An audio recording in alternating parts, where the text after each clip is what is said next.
Para você que chegou agora, nós estamos falando hoje sobre periodontia, doença da gengiva.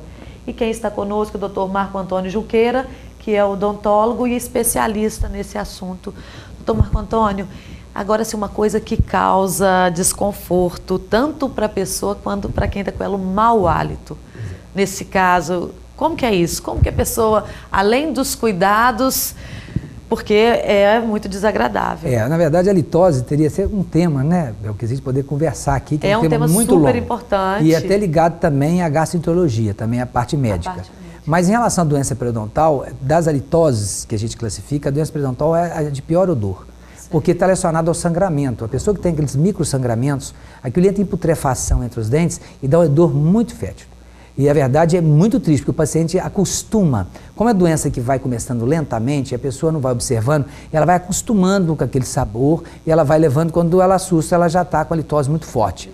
Agora, realmente, como você tem a doença periodontal que tem ligação com a má higiene, apesar da tendência genética, tem uma má higiene, ou uma higiene satisfatória, ela também leva à formação de saburra na língua, né? E essa saburra causa esse mau hálito. Então tudo mesmo é a higienização, né? A higienização é fundamental. Eu digo que a ciência tem avançado muito em estudos de controles químicos, que nós chamamos. Mas nada melhor do que uma boa técnica, uma boa escova, uma boa frequência. A gente diz isso sempre. É o melhor remédio para que você possa ter pelo menos 95% de saúde bucal. Porque você elimina a cárie e elimina a doença periodontal.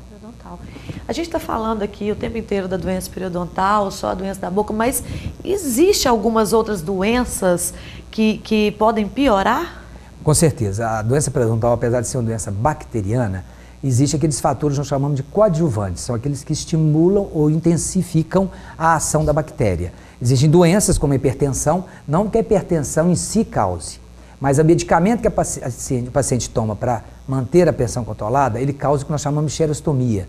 Diminuição da salivação, a boca resseca. E na saliva, nós temos muitos imunoglobulinas de proteção que combatem a bactéria. Então ela começa a ter o ressecamento bucal e com isso a doença tem um avanço maior.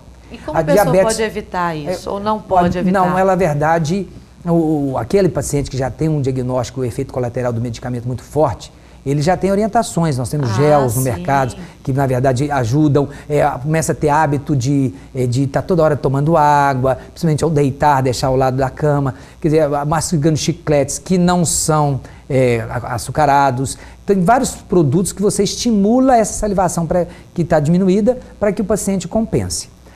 Eu estava falando da diabetes. A diabetes não causa doença periodontal. Na verdade, a diabetes é uma queda de imunidade. Certo. Então, a doença avança nos diabéticos. Os diabéticos precisam ter uma cautela maior. Certo. Agora, existem outros produtos de hábitos, né, como o álcool, que cai a resistência. O álcool derruba a resistência. O álcool é uma substância que detona a pessoa, então ela cai, tem uma queda de resistência. Se cai a resistência, imunidade baixa, a bactéria avança. O fumo, especificamente, tem estudos comprovando que o fumo ele tem uma substância que se chama cotinina, que está na nicotina, que ele, dentro do suco gengival, ele inibe a ação da autodefesa do paciente. Então, doentes periodontais que fumam, a doença avança mais que o dobro. Nossa, isso eu digo muito, tem colegas meus que não tratam de pacientes fumantes, porque acham que não tem resultado do tratamento. Certo. Eu estava falando com você antes também. É muito sério, porque o número de fumantes ainda é altíssimo, altíssimo. Né? E além do sarro, do cigarro, que forma que ele facilita a aderência de placa bacteriana. Quer dizer, tudo ajuda, né? E o problema é que no fumante periodontal, o fumo mascara a litose. Como o fumo tem um fumo mais forte, cheiro mais forte, a pessoa não observa, né? Outra coisa que eu estudo está comprovando... Mas ela observa errado, porque isso somado é muito pior. Mas o hábito, a pessoa que tem, ela tem que ter alguém muito próximo para dizer isso para ela, porque ninguém comenta muito isso, né? Porque isso é às difícil, vezes né? Até entre os casais não é muito falado isso. É verdade. É importante que você esteja atento a isso. Sim, porque às vezes a pessoa acaba, assim, tendo uma distância da outra por causa desse incômodo, né? Marco Antônio, essas doenças, então, elas favorecem, elas, como vocês, coadjuvantes, mas tem muitas pessoas que estão aí com diabetes e com problema de hipertensão que não estão observando isso. E pode chegar à perda do dente. Com certeza, né? É lógico que ao longo do tempo, como a doença é assintomática, vai perdendo inserção. Se o dente entra no processo de mobilidade, daí para frente é mais fácil ele vir a perder. Eu queria aproveitar também para lembrar das gestantes. Estudos comprovam de 40% das gestantes que têm a doença periodontal, a criança nasce com baixo peso. Isso é comprovado. Então, a gestante, por exemplo, ela tem que aproveitar que as pessoas têm a cultura que eu estou grávida, não posso ser o dentista, pelo contrário. É claro que existe a paciente de risco, nos primeiros meses deve evitar qualquer intervenção, mas passou os 90 dias, ela deve acompanhar se ela está tendo algum desenvolvimento, porque existe a gengivite gravídica, que é uma gengivite que é uma irritação, é uma irritação, é sangramento, é só na gengiva, não é a doença periodontal. Nesse período, por alteração de pressão, por alteração de hábitos alimentares, tem gestante que tem dificuldade de fazer higiene, tem pacientes gestantes que... da pasta, às vezes, tem gestantes que alimentam fora de hora, de madrugada, então ela começa a desenvolver essa gengivite, mas é passageira e pode ser tratada nesse período do dentista. Mas essa bactéria que você disse aí, ela começa a se formar depois de quanto tempo que a gente alimenta?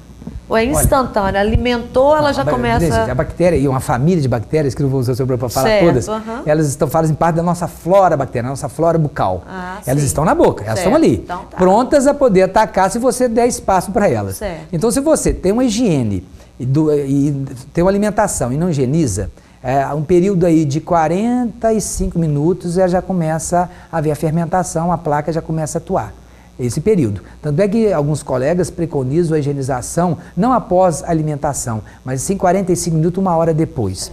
A gente preconiza logo depois da alimentação porque é a hora que o paciente tem tempo. Ninguém, às vezes, almoça e vai ao trabalho. Então, mas realmente esse horário é 1 hora. Então, 45 minutos já está atuando. Se você tem uma boa higiene, se você consegue remover 100% da placa bacteriana, se isso fosse possível, né, dentro de um consultório com aquele revelador de placa, se fizer uma boa higiene, 12 horas já começa a formar de novo. Então, uma boa escovação, ela deve ser feita a cada 12 horas. Como ninguém consegue ter esse controle em casa, nós recomendamos as escovações a cada 4, 5 horas. É o ideal porque você compensa na frequência a falta de qualidade de escovação. Marco Antônio, existe algum tratamento básico? Com certeza. Para isso, porque a gente sabe que cada caso, quanto mais evoluído, é um tratamento. Mas qual é o tratamento básico? O tratamento básico, ele é feito pelo profissional da seguinte forma, são chamadas raspagens, né, raspagens gengivais e curetagens gengivais. A raspagem é quando você tem apenas o cálculo, aquele tártaro, antigo tártaro, que é a calcificação da placa. E por isso que é uma doença muito do adulto, que libera muito cálcio pela saliva, calcifica aquela placa, e aí a bactéria tem ali condições de se prender ao dente e começa a desenvolver a doença. Então, Marco Antônio, foram muitas dicas que nós deixamos aqui para as pessoas observarem se realmente está com problema, né, na gengiva, e se realmente estiver, tem que procurar um especialista para poder ver se tem como, isso é uma coisa que pode ser passageira por causa às vezes da imunidade ou se é uma doença que está crônica mesmo. Marco Antônio, te agradecer a sua participação, sabe, os esclarecimentos, porque é uma doença muito dolorosa, né, e que quando chega numa parte, por exemplo, da estomatite, a pessoa sofre muito, e quando ela não aparece assim, dessa forma, ela deixa a pessoa chegar no estado muito pior. Então, muito obrigado pelas suas informações e é um prazer tê-lo conosco. Eu que agradeço a oportunidade que a Docno TV me deu de estar podendo falar sobre um pouco da nossa profissão. É importante para a gente poder levar esse conhecimento a todos. Existem muitas imagens, muitas ideias, folclore em relação à nossa profissão, e a odontologia é uma profissão como outra qualquer que precisa do profissionalismo, mas também precisa da resposta do paciente.